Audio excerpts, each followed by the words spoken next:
বর্ষায় পাহাড়ে যাওয়াটা কি সেফ? এই প্রশ্নটা আশা করি আমাদের সকলের মনেই একবার না একবার উঁকি দিয়েছে, তাই তো? তো আমি আর আমার ফ্যামিলি রিসেন্টলি দার্জিলিংয়ের একটা শর্ট ট্রিপ করে এলাম। আর বলা বাহুল্য আমাদের এক্সপিরিয়েন্স যথেষ্টই ভালো ছিল। তো আমি তো বলব সবারই অন্তত একবার বর্ষাকালে মনসুনে পাহাড়ে যাওয়া উচিত। তো চলুন আমাদের এক্সপিরিয়েন্সটা প্রথম থেকে দেখে নেওয়া যাক।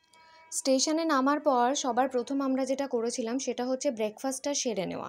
কারণ আমাদের ট্রেন ছিল উত্তরবঙ্গ এক্সপ্রেস, যেটা এনজেপিতে অনেক সকালবেলা পৌঁছে দেয়। ট্রেন একদম ঠিকঠাক টাইমে ছিল। তো যেহেতু রাত্রিবেলা কারোর সেইভাবে খাওয়া হয়নি, সেই জন্য সকালে পৌঁছেই আমরা সবার ফার্স্টে ব্রেকফাস্ট করে নিয়েছিলাম। যথারীতি আমি নিয়েছিলাম ছোলে ভাটুরে, মা আর আন্টি নিয়েছিল লুচি তরকারি। খাবার একদম ফ্রেশ ছিল। ব্রেকফাস্ট করার পর এবার আমাদের দার্জিলিংয়ের উদ্দেশ্যে রওনা দেওয়ার পালা।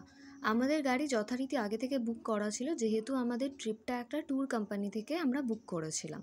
তো যদি আপনাদের কোনো রকম ডিটেলস দরকার হয় যে আমরা কোন ট্যুরের সাথে গিয়েছিলাম, কী বৃত্তান্ত, অবশ্যই আমাকে কমেন্ট করতে পারেন। আমি সমস্ত ডিটেলস সেখানে দিয়ে যথাসাধ্য হেল্প করার চেষ্টা করব।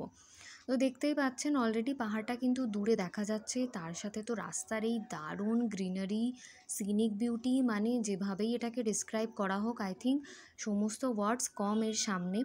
তো এটা আমার ব্যক্তিগতভাবে পাহাড়ে বর্ষাকালে গিয়ে যেটা মনে হলো সেটা হচ্ছে, সামার হোক বা উইন্টার, পাহাড় তো সবসময়ই সুন্দর লাগে, কিন্তু বর্ষাকালে অবশ্যই সবার একবার ভিজিট করা উচিত। না হলে এই লাশ গ্রিনারি, এই সিনিক বিউটিটা আই থিঙ্ক সামার বা উইন্টারে গেলে আমরা কখনোই পাবো না। যথারীতি দেখতে পাচ্ছেন গাড়ির কাছে বৃষ্টি কিন্তু শুরু হয়ে গেছে, সঙ্গে থাকুন। এরপর আর এক জায়গায় আমাদের গাড়ি দাঁড়িয়েছিল ছোট্ট এক রাউন্ড ব্রেকফাস্ট করার জন্য।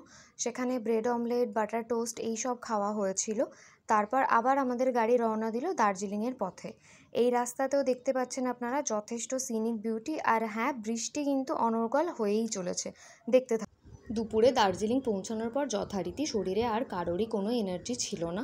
লাঞ্চের পর আমরা সবাই একটু ঘুমিয়ে পড়েছিলাম, তাই জন্য কোনো ভিডিও শ্যুট করতে পারিনি।